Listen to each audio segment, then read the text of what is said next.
Bismillahirrahmanirrahim. Assalamualaikum warahmatullahi wabarakatuh. Pemirsa di rumah, kali ini kita kehadiran tamu yang luar biasa, Pak Wahidin Halim, dalam acara Kick Tangsel ya, Pak Soleh. Kita akan banyak mengkulik ini bagaimana kegiatan mantan gubernur kita ini.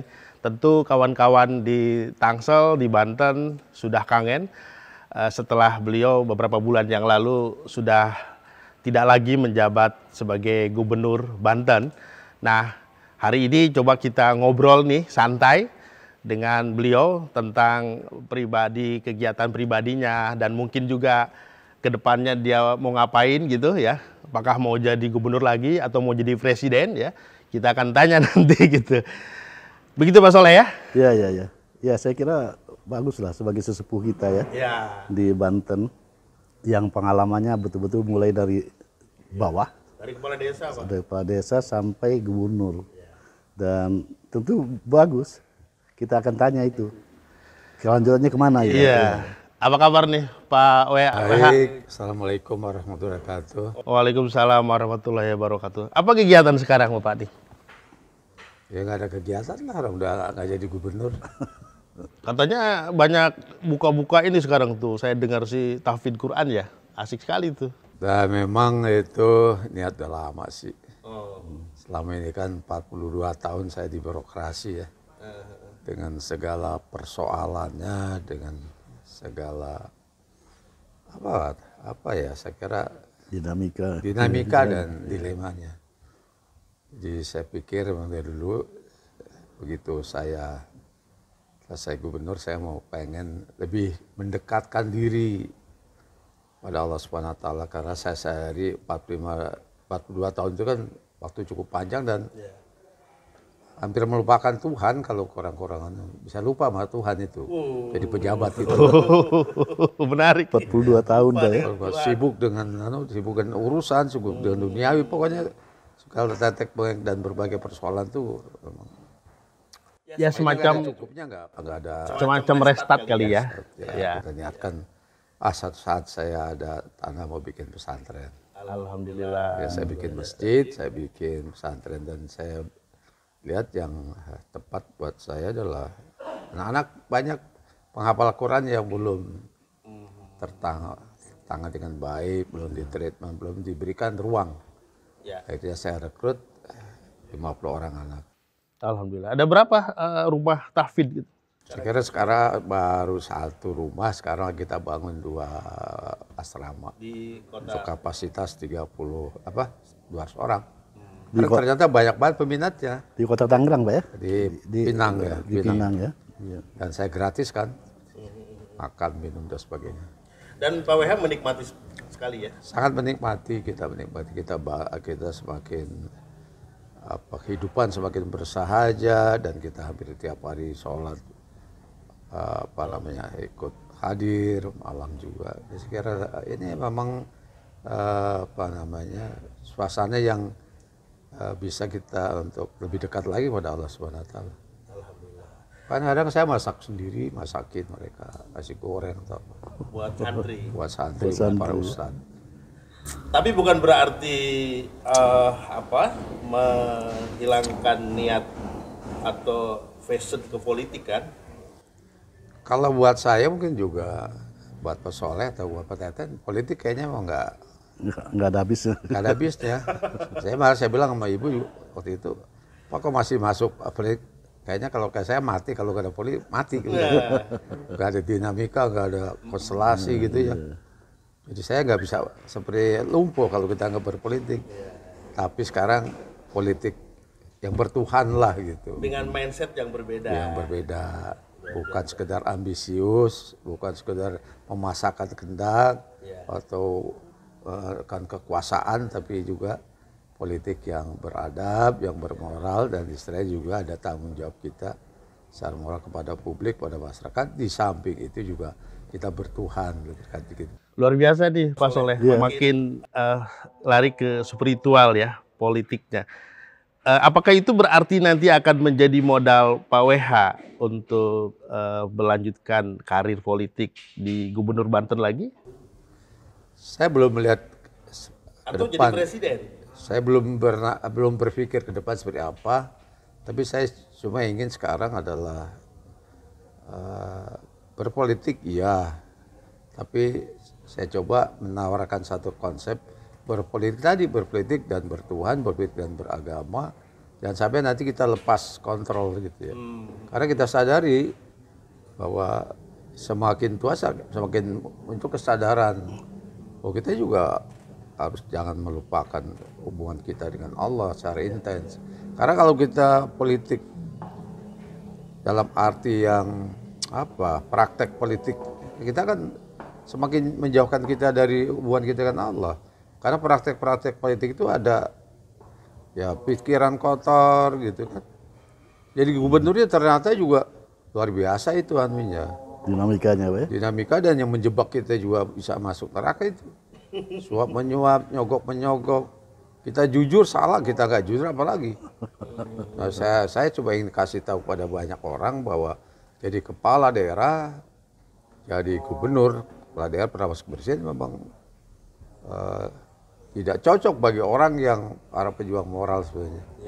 Karena tantangannya luar biasa. Pak WH itu dari dulu kan pernah kepala desa kan Pak, dari awalnya? Saya dipilih rakyat tahun 76 jadi kepala desa termuda. Saya itu jadi lurah, jadi camat, jadi kepala dinas. Ya udah melalui tahapan-tahapan itu. Wali terjun kota, ke politik ya. Iya. Jadi Pak WH merasakan betapa beratnya ya ketika menjadi wali kota, menjadi gubernur, ada kecenderungan kita melupakan Tuhan itu. Sebetulnya kalau berat sih buat saya karena udah biasa juga ya, jadi kepala daerah, dari kepala desa. Cuma saya ketika saya memilih harus mampu menseleksi, memfilter, karena yang namanya unsur-unsur setanianya banyak gitu. Godaannya, Firaunianya banyak gitu, ya kan? Nah, kemampuan kita menseleksi, kalau tidak kita ya banyak bupati, wali kota atau gubernur yang akhirnya terjebak, terjerumus kan. Apalagi di Banten ya. Lagi di Banten. Banten itu sebenarnya masyarakat yang permisif terhadap korupsi. Kalau kita lawan korupsi, mereka diam. Wah, saya dukung, gitu nggak ada.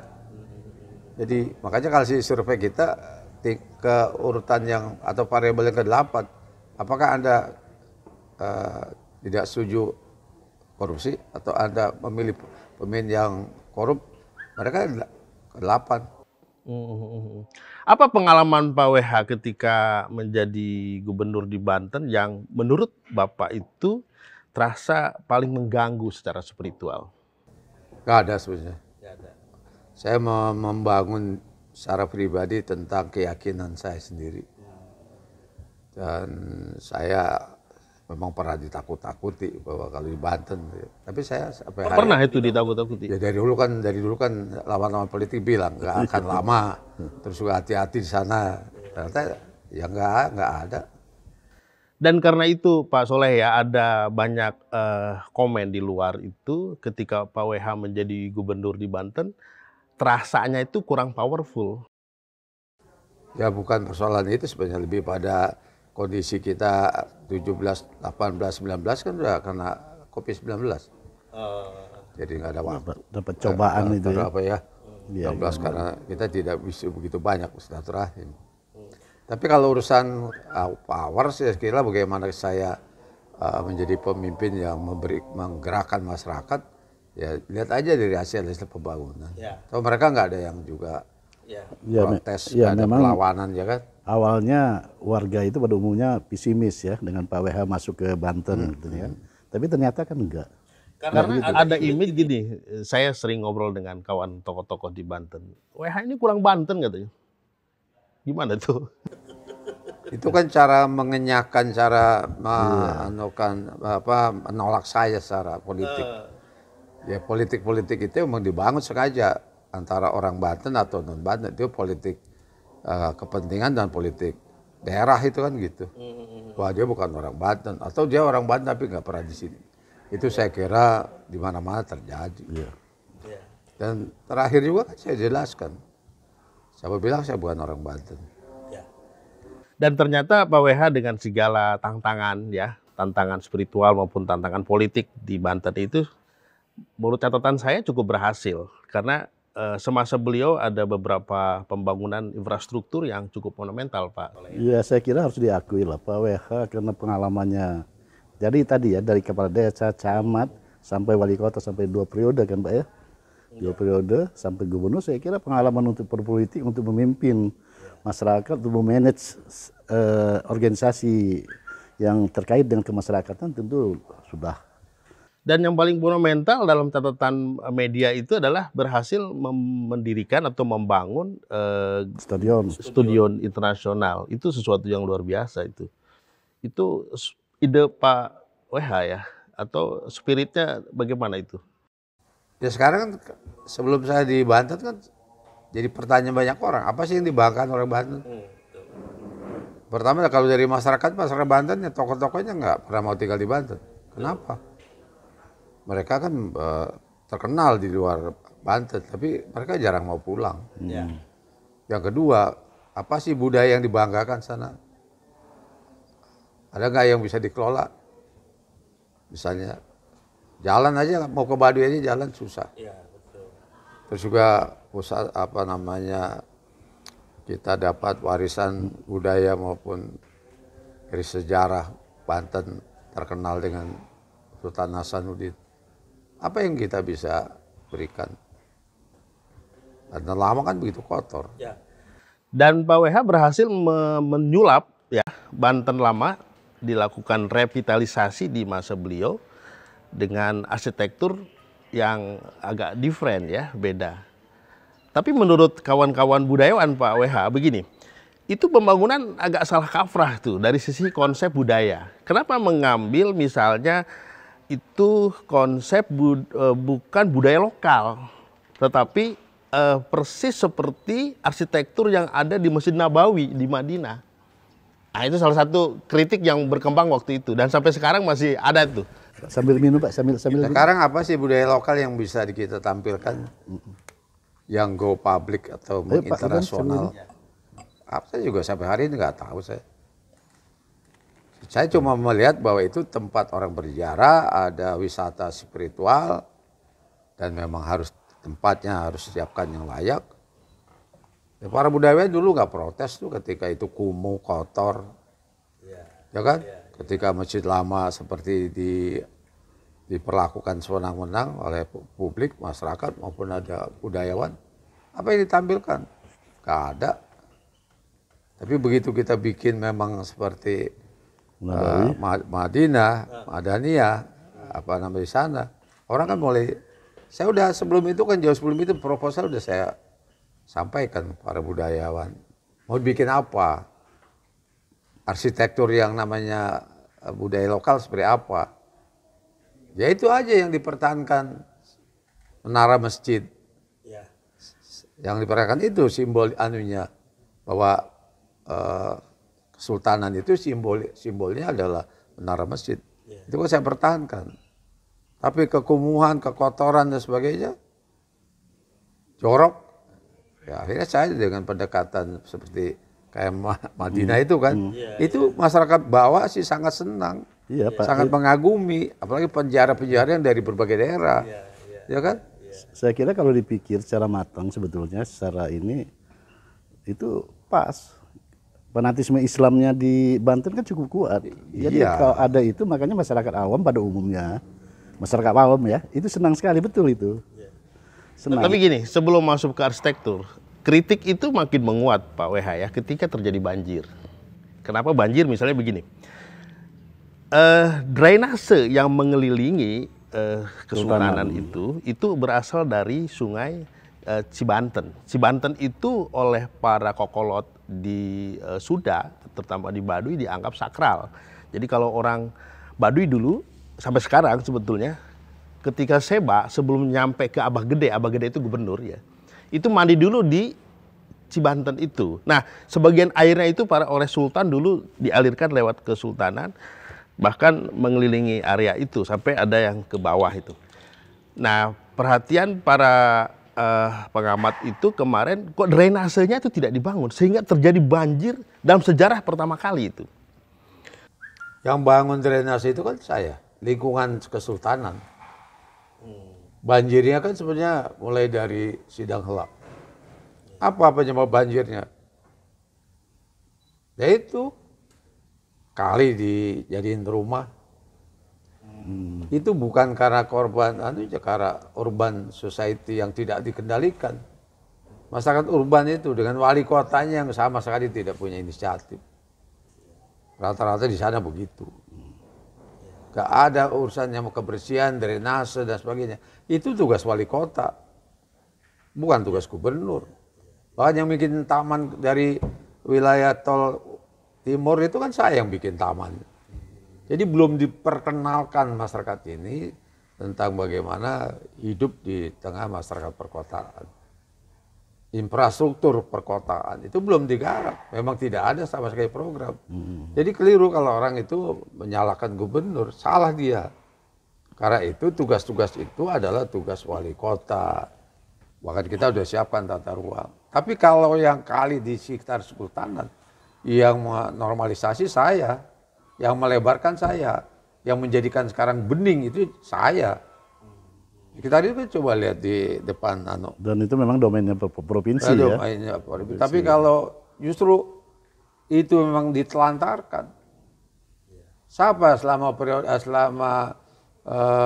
Banten Merdeka yang ngurusin kayak gitu? Sultan ngurusin pendidikan, jalan nggak ada.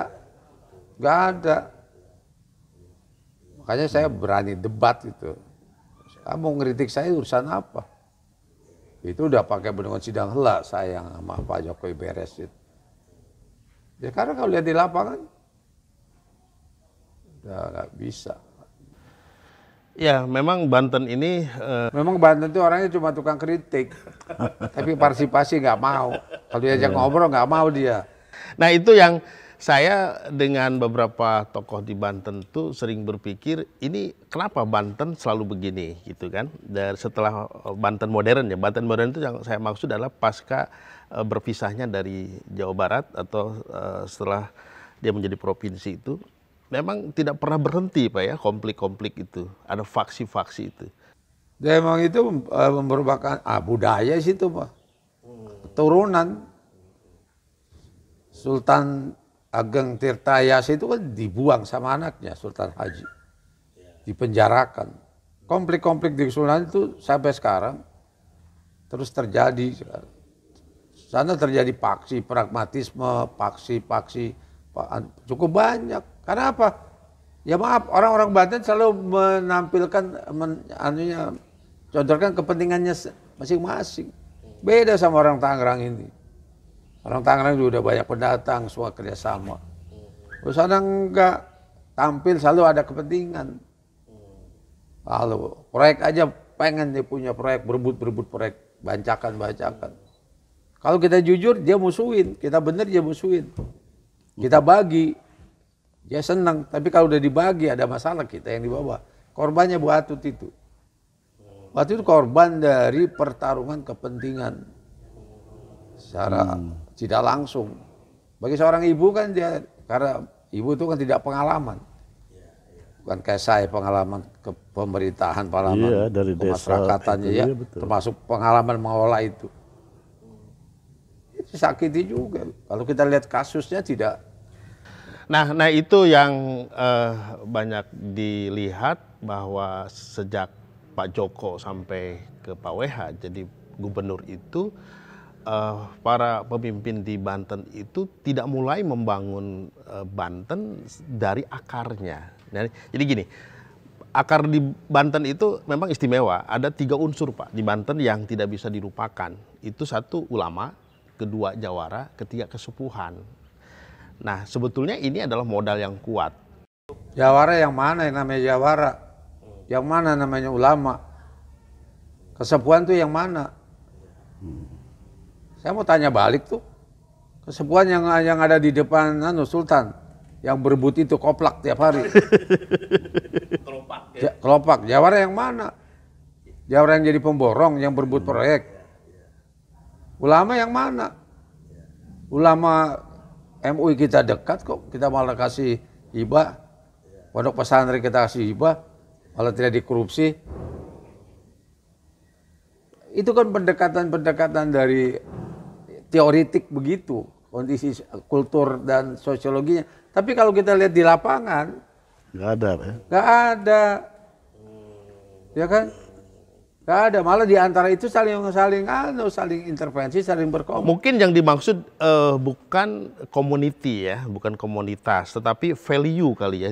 Jadi nilai-nilai kejawaraan, nilai-nilai keulamaan, dan nilai-nilai kesepuhan. Kesepuhan itu kearifan lokal misalnya gitu ya. Yang itu banyak orang melihat kok tidak menjadi value atau tidak menjadi dasar dari pembangunan Provinsi Banten.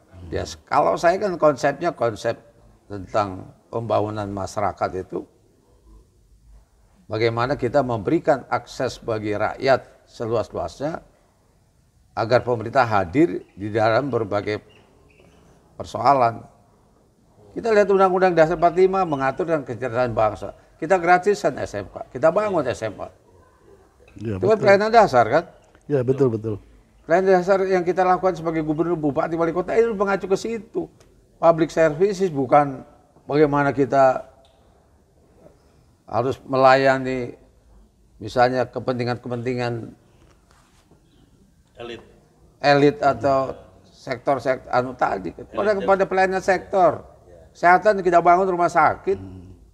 Malah rumah sakit sekarang kalahkan rumah sakit udah mewah 8 lantai lengkap jantung. Dan saya gratiskan. Gratis ya? Ya gratiskan. BPJS bang siapa yang bayar? BPJS bukan APBD aja, bukan APBN aja. Dari kita 350 miliar itu per tahun.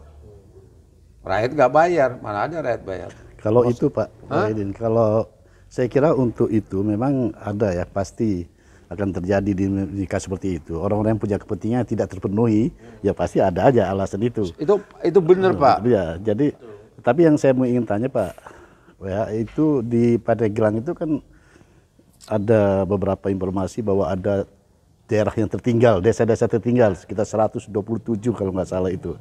Ada tertinggal itu seperti ya ninggalin kepala daerahnya. Ya. Bagaimana nggak tertinggal orang jalan nggak pernah dibangun? Kan ada pembagian kewenangan.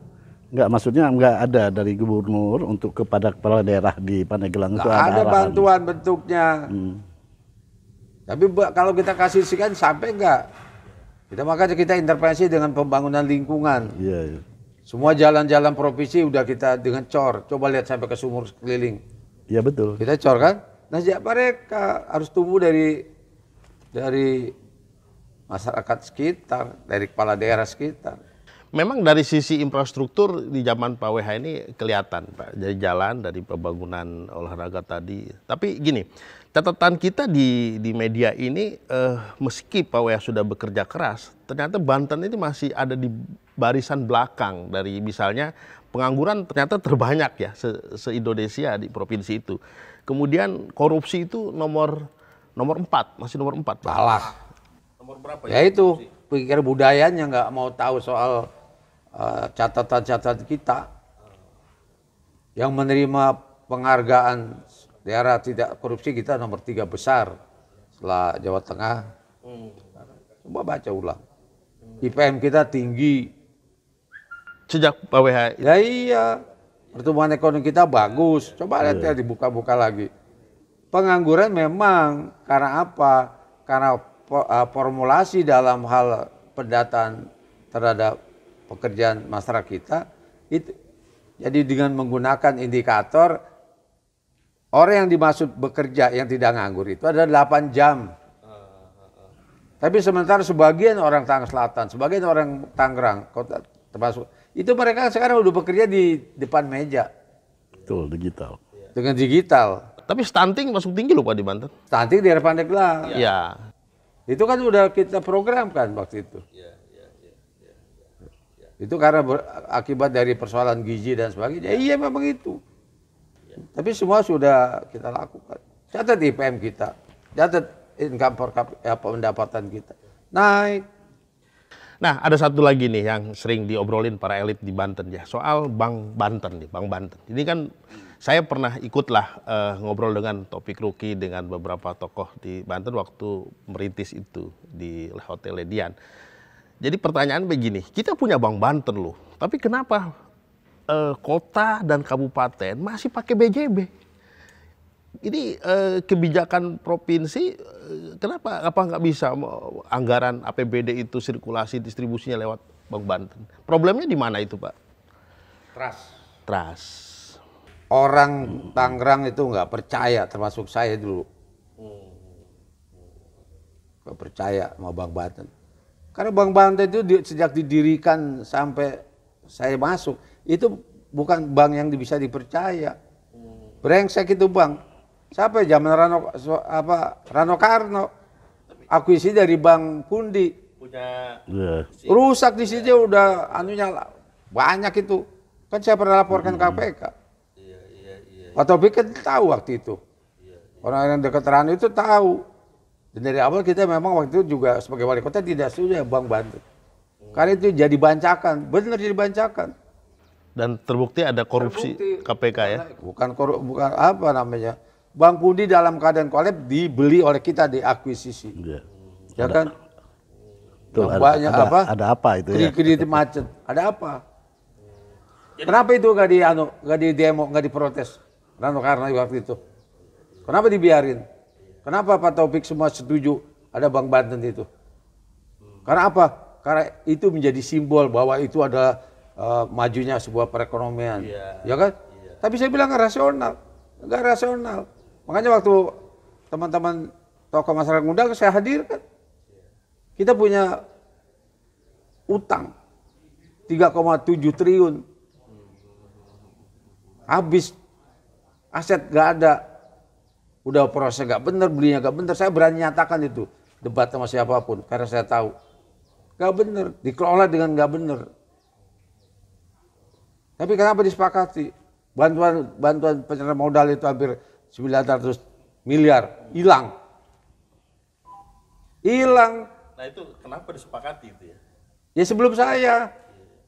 Tapi orang ganggunya saya. Padahal akhirnya kita recovery kita tutup dengan 1,8 triliun duit kita tuh.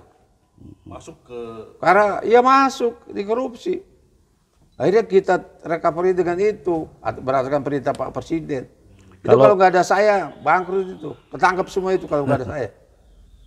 Kalau itu Pak, saya kira memang Pak Wahidin cukup ada prestasi ya.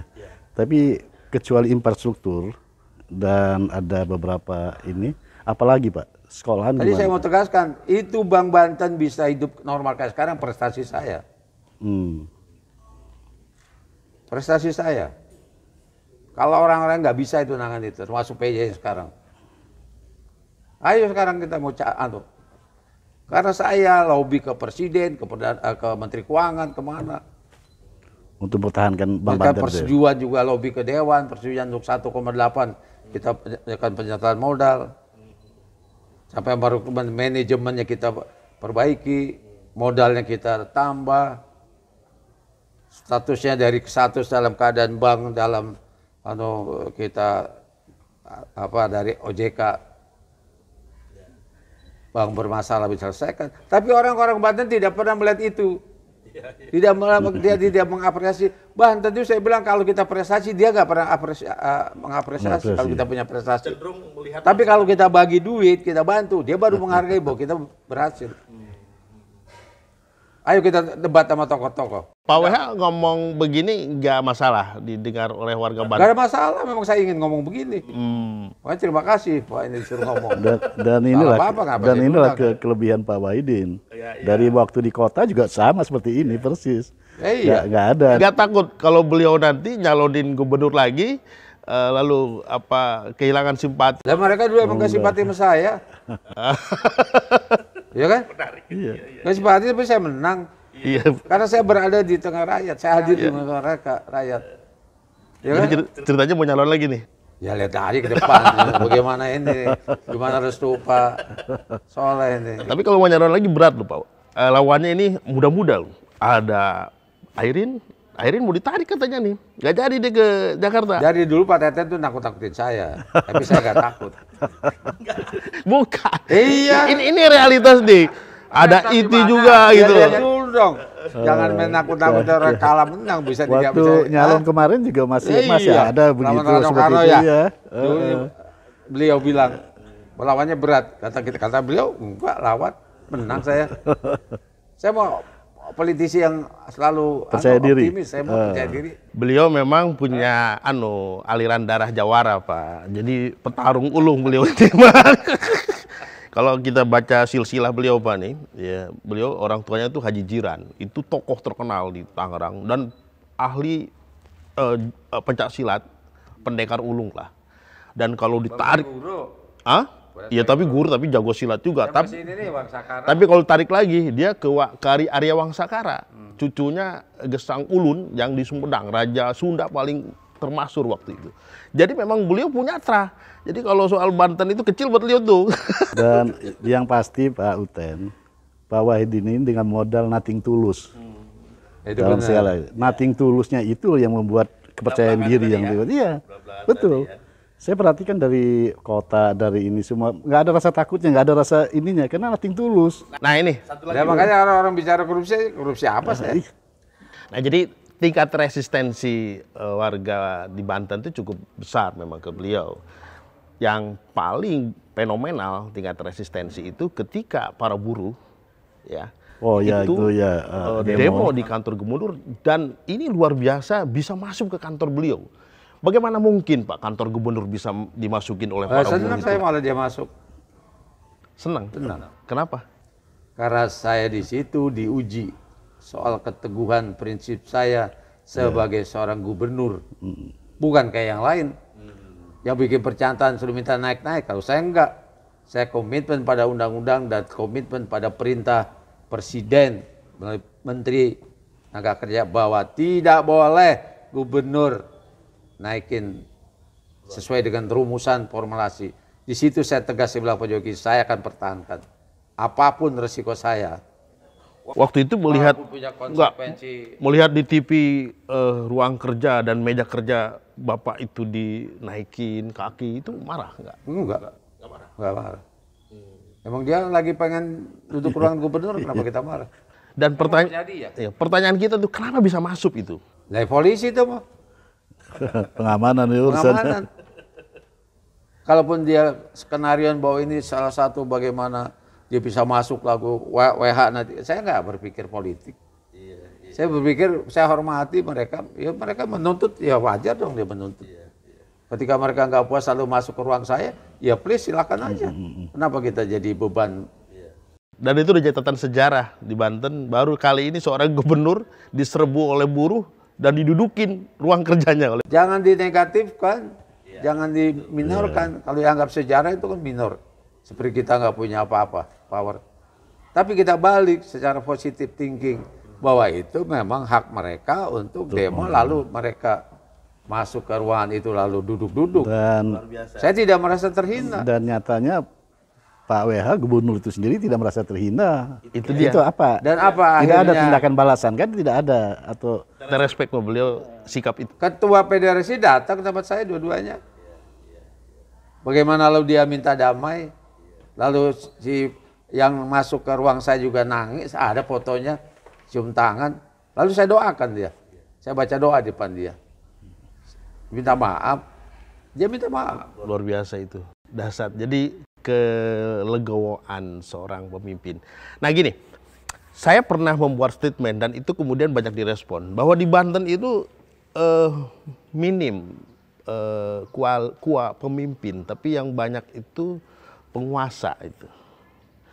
Artinya upaya pemberdayaan potensi-potensi lokal di Banten itu belum berjalan efektif, tapi lebih banyak karena kecenderungan kekuasaan itu.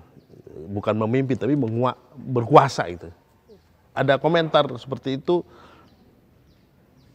Orang sana itu kalau Pak Teten jadi kepala daerah lalu nggak pakai sirene, dia nggak hargain. Dia nggak hargain. Karena memang mungkin dulunya dididik seperti itu. Jadi orang sana tuh harus tampilan keren, bagus, gagah. Kalau kita lewat itu kasihnya, jadi belum sampai kepada kepemimpinan secara Islami yang qanaah, yang sederhana. Kalau orang-orang secara umum kan di Tangerang aja seneng dengan gaya saya yang sederhana, pakai motor, jalan kaki. Nah itu kan Bapak sebagai gubernur saya kira memang realitasnya seperti itu kan karakter mereka. Iya, Tapi nggak ada upaya dalam rangka pendidikan misalnya diutamakan pendidikan supaya merubah karakter itu. Rubah mentalitas. Iya. Nggak ada. Kayak pegawai itu kan kita berikan insentif, lalu kita adakan pengajian, ada pendekatan. Saya memberikan contoh.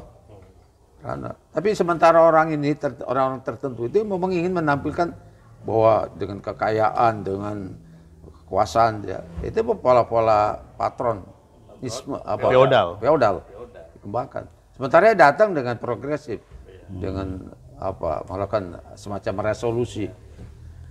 Tapi begini, faksi-faksi opini yang berkembang di Banten itu banyak kelompok-kelompok yang konflik itu karena pengamatan saya terutama itu selama Banten modern terbentuk ini belum pernah ada terjadi rekonsiliasi.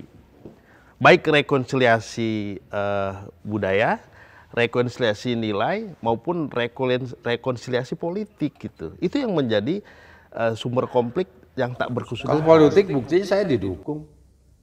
Tapi kan konflik jalan terus itu kan. Konflik di mana? Orang setiap ada penganggaran, ambil keputusan juga solid. Konflik di mana? Orang sana sedang bermain isu, nggak ada isu juga dia isu-isuin. Kayak saya dengan wakil ribut nggak pernah. Soal apa ributnya? Dari awal juga. Akrab-akrab aja tuh sama keluarga Atut. Ya nggak ada masalah kok. Berdua-dua aja, malah Andika berikan ke saya lebih banyak. Silakan aja. Apa soal apa? Pegawai gak ada. Luar makan ribut. Jadi sana memang sengaja dibuat faksi, kelompok-kelompok, lalu dikesankan sepertinya.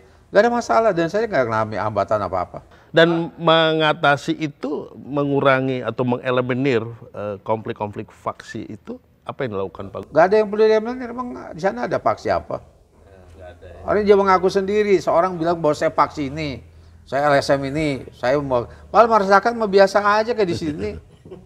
Ya, apa? Kita sendiri yang menambahkan saya di kelompok ini, kelompok ini. Dia sendiri, untuk apa? Menjadi pressure group atau kelompok-kelompok penekan, kepentingan. Ya kan?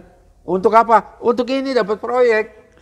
Ujungnya itu. Kepentingan. Nah makanya saya nggak perlu eliminir, saya mau dengan sikap kita aja, dengan ketentuan, nggak ada masalah. Ya itu memang dinamika, jadi kepercayaan diri yang penting, Pak. Nah, saya buktinya bikin Banten lama itu kan luar biasa tantangannya. Siapa yang sanggup bikin Banten lama berubah? Coba tanya, siapa yang sanggup? Dari saya bilang jangan salah lagi saya mau bangun ini. Tapi masyarakat menikmati karena banyak orang bicara, terus juga mereka mendapatkan dampak. Seperti flare effect-nya kan ada. Jalan saya bagusin sampai ke sana, masyarakat menikmati. Masyarakat enggak. Justru dulu memang yang namanya elit. Itu yang orang di belakang sultan itu. Iya, konflik sultan. Itu yang digede-gedein sepertinya. Saya nggak merasakan apa dan saya lancar-lancar aja komunikasi dengan ulama, dengan bantuan pondok pesantren. Pak WH nggak ikut campur ya konflik di kesultanan di sana? Enggak ada sih konfliknya. Kan ada perseteruan antara katakanlah kelompok saya sebut aja Bang Wisanggeni dengan kelompok. Iya kan dua-duanya nggak jelas mengklaim bahwa dia keturunan sultan, tapi kan nggak juga berpengaruh terhadap kepemimpinan saya. Ya dibiarin aja mereka, akhirnya nggak ada masalah. Cuma kan sepertinya kalau dari luar konflik antara Wisanggeni, konflik dengan Ismet, ya nggak ada sebenarnya. Cuma berebut sekotak itu doang kok. Berebut kelopak, berebut yang ada di dalam masjid, itu doang. Jadi tidak melebar kemana-mana. Perseturuan itu tidak memberikan dampak negatif bagi masyarakat kita. Yang kita urusin rakyat ya kita urusin. Yang bikin jalan untuk rakyat, jalan kita urusin. Mau di mana ada konflik? Menarik nih Pak Soleh ya. Kita udah tak terasa udah hampir 40 menit nih ngobrol nih. Asik gini. Jadi terjawab sudah nih. Keraguan, pertanyaan-pertanyaan masyarakat Banten tentang berbagai problem pembangunan. Dia nanya gue yang mana lagi masyarakat Banten, sama mereka nanya yang mana, orang udah jelasin sama saya dari dulu. Pak WH itu tadi saya bilang modal nothing tulusnya itu ini kekuatannya, kekuatannya betul. Ini memang saya suka beliau itu karena itu tadi ceplas-ceplosnya emang gue pikirin ya, katakanlah seperti itulah. Jadi Dipikir-pikirin cuma buat saya, yang orang kayak cuma bikin ribet ngapain dipikirin, gitu Pak. kalau kita jadi pemimpin itu kalau kita selalu ngikuti pikiran orang jadi pusing juga Ribet, itu. iya ngapain? Dia Dia mau apain saya? Orang saya iya. nggak, mana saya di pemerintahan? Yang penting lurus. Tahu duit, ngambil duit nggak ada. saya pernah makan bersama beliau di rumahnya Pak, waktu beliau masih jadi wali kota. Bapak tahu nggak waktu itu? Habis makan tuh dia cuci piring sendiri Pak. Itu yang saya hormatkan. Sampai sekarang saya masak Itu dia. sendiri. Dan itu di depan kita cuci piring itu. Nggak nyuruh orang lain, nyuci piring sendiri. Itu saya respect betul sama beliau. Ya, saya beranggapan bahwa jabatan itu amanah, ya kedua jabatan itu jangan untuk kebanggaan. Iya, betul. Ya kan? Nah kalau kita nyuci piring apa kita berhenti dari jabatan? Gengsi emangnya. Jadi atribut-atribut yang kita anggap itu kekuasaan bukan, itu Firauniyah. Yang pakai atribut-atribut itu. Gak ada mobil kita jalan kaki. Iya. Kenapa masalahnya? Tapi Pak WH berapa tahun sih yang nggak pernah absen dari pemimpin ya? Dari kepala desa, camat, pemimpin iya, kan semua iya. dari Beliau pernah bilang, wali 40 kota tahun. 40 tahun. beliau kalau nggak di politik bisa sakit, nggak ngobrol, karena ngobrol di politik sehat katanya. Dulu saya pernah teringat beliau ngomong ke saya, orang suka di politik karena ngobrol tuh sehat deh. Orang Aceh itu dari pagi sampai malam. Modal kopi doang. Pak, Ya. 40 tahun Pak Utan. Saya baru 25 tahun. Luar biasa. Bukannya mau punya modal orang kaya. Kalau saya kan modalnya apa? Baik, Pak WH, Pak Soleh, kita sudah di ujung waktu ya. Ada closing statement. Ya, terima kasih banyak diberikan kesempatan untuk bisa ketemu lagi dengan Pak Soleh, Pak Teten. Mudah-mudahan pembicaraan ini apa namanya memberikan manfaat. Pak Soleh, ada Saya kira tepat sekali kita ngundang Pak WH hari ini. Karena inilah ya untuk menjelaskan kepada masyarakat yang tadinya kata Pak Uten tadi, yang ada yang nggak senang, ada yang ini, ada yang itu, ya ini clear. Dan saya boleh meyakinkan bahwa saya tahu persis Pak WH ini betul-betul nothing tulus dalam segala hal. Makanya sampai hari ini dia nggak ada rasa takut apapun. Ya. baik, pemirsa di rumah dan di Tangsel maupun di Banten, berakhirlah obrolan menarik ini selama kurang lebih 40 menit. Catatan saya, Pak WH ini seorang jawara dan petarung yang sangat ulung ya dalam berpolitik. Sampai hari ini dia masih, meskipun dia belum mengatakan akan maju lagi, tapi tersirat bahwa dia tidak akan berhenti berpolitik. Karena itulah passion pribadinya yang sesungguhnya. Terima kasih, sampai jumpa di Kick Tangsel berikutnya. Assalamualaikum warahmatullahi wabarakatuh. Waalaikumsalam.